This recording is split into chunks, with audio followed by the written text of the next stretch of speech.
সুপ্রিয় দর্শক, আসসালামু আলাইকুম। প্রথমেই জানিয়ে দিচ্ছি সংবাদ শিরোনাম।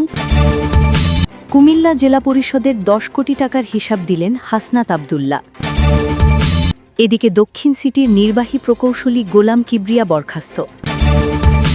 অপরদিকে ইসলামী ব্যাংকের চেয়ারম্যানের পদত্যাগ দাবিতে গ্রাহক পুলিশ সংঘর্ষ, জলকামান টিয়ার গ্যাস নিক্ষেপ এবং সবশেষে থাকছে স্থানীয় নির্বাচনে সম্ভাব্য প্রার্থীদের সই করতে হবে অঙ্গীকারনামায়। কি আছে এতে? শুনছিলেন সংবাদ শিরোনাম, এখন বিস্তারিত। তার আগে ছোট্ট একটি আবেদন। সত্য সংবাদ ছড়িয়ে দিতে আপনাদের একটি সাবস্ক্রাইব আমাদের জন্য অনেক বড় সমর্থন। লাইক ও কমেন্ট করে জানান আপনাদের মতামত। চলুন বিস্তারিত দেখা যাক। কুমিল্লা জেলা পরিষদের ১০ কোটি টাকা বরাদ্দ নিয়ে প্রশাসকের বক্তব্যের জবাব দিয়েছেন এনসিপির সংসদ সদস্য হাসনাত আব্দুল্লাহ। রোববার রাতে নিজের ভেরিফাইড ফেসবুক থেকে লাইভে এসে ওই বরাদ্দের ব্যাখ্যা দিয়েছেন তিনি। দীর্ঘ ৪৩ মিনিটের ভিডিওতে হাতে কলমে ১০ কোটি টাকার হিসাব দিয়েছেন হাসনাত আব্দুল্লাহ। ফেসবুক লাইভে হাসনাত বলেছেন, রাজস্ব বরাদ্দ ও এডিপি প্ররাদ্দের পার্থক্য না বুঝে একজন দায়িত্বশীল ব্যক্তি রাজনৈতিক উদ্দেশ্য প্রণোদিত বক্তব্য দিয়েছেন। এসব অর্থ প্রকল্পে ব্যয় করা হয়েছে, ব্যক্তি হিসেবে তাদের কোনো সম্পর্ক নেই। তিনি বলেন, এটি স্থানীয় সরকার বিভাগ থেকে দেওয়া বিশেষ বরাদ্দ, যেটা জেলা পরিষদের মাধ্যমে বাস্তবায়িত হয়েছে। প্রশাসক রাজস্ব খাত আর বিশেষ বরাদ্দ সম্পর্কে জ্ঞান থাকলে একথা বলতেন না। আর উনি এমনভাবে বলেছেন, মনে হচ্ছে টাকা আমরা নিজেরা পকেটে নিয়ে গেছি, অথচ দেবিদ্বারের বিভিন্ন কাজে বরাদ্দ দেওয়া হয়েছে। এনসিপির এই নেতা বলেন, এখানে তো লুকোনোর কিছু নেই, সব কিছু ওয়েবসাইটে আছে, এটি চাইলে যে কেউ দেখতে পারে। আমি আগেও এসব বরাদ্দ নিয়ে লাইভে এসে হিসাব দিয়েছি। হাসনাত বলেন, ১০ কোটি টাকার কথা বলা হচ্ছে। আমি যখন নির্বাচিত হইনি, অর্থাৎ ২০২৪-২৫ সালে এডিপি সাধারণ, এডিপি বিশেষ এবং রাজস্ব নিজস্ব সহ সব মিলিয়ে ৮ কোটি ৪২ লাখ টাকার প্রজেক্ট দেবিদ্বারে দেওয়া হয়েছে। ১ টাকা কম না, ১ টাকা বেশিও না। ১৪৮টি খাতে এসব প্রজেক্ট দেওয়া হয়েছে। একটা প্রজেক্টও পূর্ণাঙ্গ কমপ্লিট হয়নি। এগুলো আপনারা অনলাইনে গেলেই দেখতে পাবেন। তিনি বলেন, অথচ জেলা প্রশাসক বললেন, আমি ১০ কোটি টাকা নিয়ে গেছি।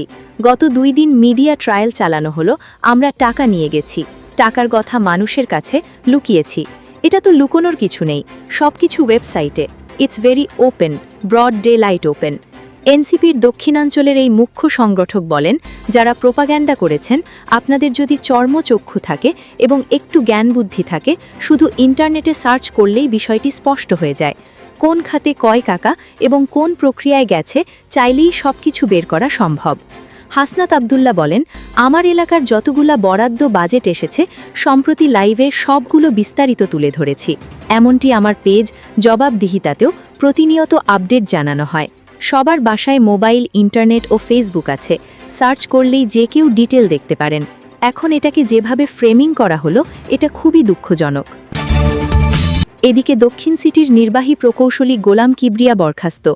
অনিয়ম ও দুর্নীতির অভিযোগে ঢাকা দক্ষিণ সিটি কর্পোরেশনের নির্বাহী প্রকৌশলী গোলাম কিবরিয়াকে সাময়িকভাবে বরখাস্ত করা হয়েছে। সোমবার ১ জুন ২০২৪ ডিএসসিসির প্রধান নির্বাহী কর্মকর্তা মোহাম্মদ জহিরুল ইসলামের সই করা এক আদেশে এ তথ্য জানানো হয়েছে।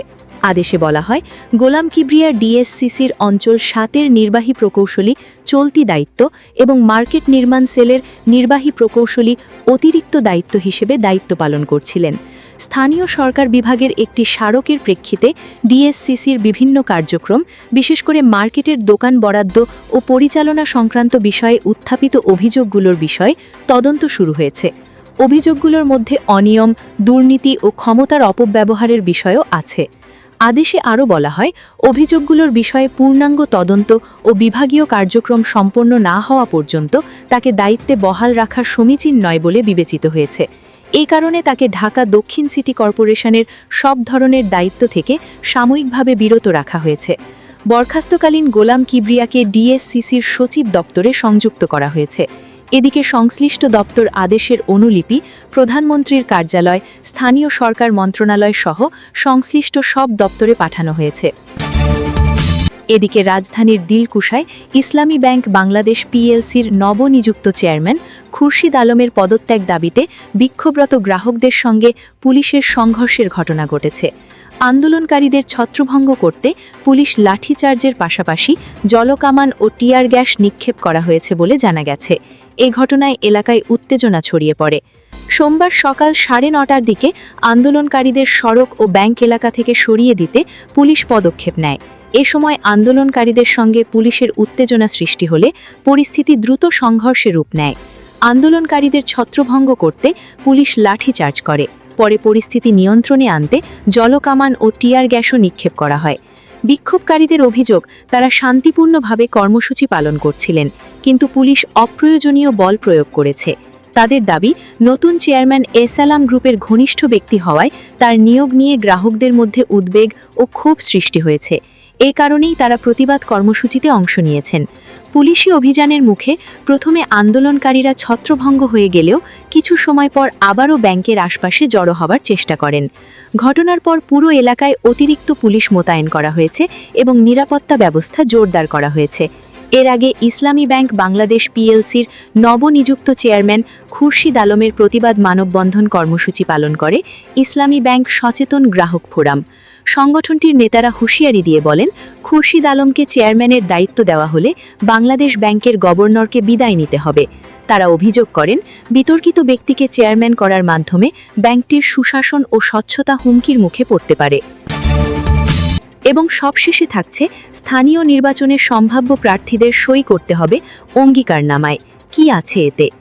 জাতীয় সংসদ নির্বাচনের পর এবার স্থানীয় সরকার নির্বাচনেও নিষিদ্ধ রাজনৈতিক দলের কর্মী নেতাদের প্রার্থী হওয়ার পথ বন্ধ করতে নতুন বিধান আনতে যাচ্ছে ইসি। এ লক্ষ্যে স্থানীয় সরকার নির্বাচনের আচরণ বিধিমালায় অঙ্গীকার নামে একটি নতুন বিধি যোগ করার প্রস্তাব করা হয়েছে। নির্বাচন কমিশন সচিবালয়ের প্রস্তুত করা খসড়া অনুযায়ী নির্বাচনে অংশ নিতে আগ্রহী সম্ভাব্য প্রার্থীদের নির্বাচন কমিশন নির্ধারিত একটি অঙ্গীকারনামায় সই করতে হবে।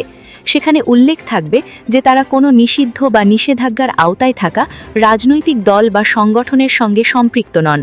সংশ্লিষ্ট কর্মকর্তারা জানিয়েছেন, অঙ্গীকারনামায় ভুল বা গোপন তথ্য দিলে নির্বাচন কমিশনের পক্ষ থেকে প্রয়োজনীয় ব্যবস্থা নেওয়ার সুযোগ থাকবে। এর ফলে কার্যক্রম নিষিদ্ধ থাকা আওয়ামী লীগ সহ অন্যান্য নিষিদ্ধ রাজনৈতিক দলের পদধারী নেতাকর্মীদের নির্বাচনে অংশগ্রহণের সুযোগ সীমিত হয়ে যাবে। সম্প্রতি স্থানীয় সরকার নির্বাচনের বিভিন্ন আচরণ বিধিমালা ও পরিচালনা বিধিমালার সংশোধনী খসড়া প্রস্তুত করেছেন ইসির কর্মকর্তারা। ঈদের ছুটি শুরুর আগে 24শে মে খসড়াগুলো প্রধান নির্বাচন কমিশনার ও 4 নির্বাচন কমিশনারের কাছে উপস্থাপন করা হয়েছে। শীঘ্রই এসব নিয়ে কমিশনের বৈঠক হবার কথা আছে। নাম প্রকাশে অনিচ্ছুক ইসির একাধিক কর্মকর্তা জানান, ইউনিয়ন পরিষদ নির্বাচন আচরণ বিধিমালার খসড়াকে মডেল হিসেবে ব্যবহার করা হয়েছে। কমিশন যেসব সংশোধনীতে সম্মত হবে সেগুলো সিটি কর্পোরেশন, পৌরসভা, উপজেলা পরিষদ ও জেলা পরিষদ নির্বাচনের আচরণ বিধিমালায় প্রয়োজন অনুযায়ী অন্তর্ভুক্ত করা হবে। তাদের ভাষ্য, নির্বাচন কমিশনের আইন সংস্কার কমিটির বৈঠকে স্থানীয় সরকার নির্বাচন পরিচালনা বিধিমালা ও আচরণ বিধিমালার সংশোধনী নিয়ে আলোচনা হয়। এরপরই খসড়াগুলো প্রস্তুত করা হয়েছে। কমিশনারদের মতামতের ভিত্তিতে এগুলোতে আরও পরিবর্তন আসতে পারে। এ বিষয় সম্পর্কে জানতে চাইলে নির্বাচন কমিশনার আনোয়ারুল ইসলাম সরকার বলেন, নির্বাচনে প্রার্থী হওয়ার ক্ষেত্রে অঙ্গীকারনামা জমা দেওয়ার বিধান রাখা হবে। তিনি বলেন, এটা আমাদের রাখতে হবে। ইনশাআল্লাহ আমরা এই বিধান রাখব।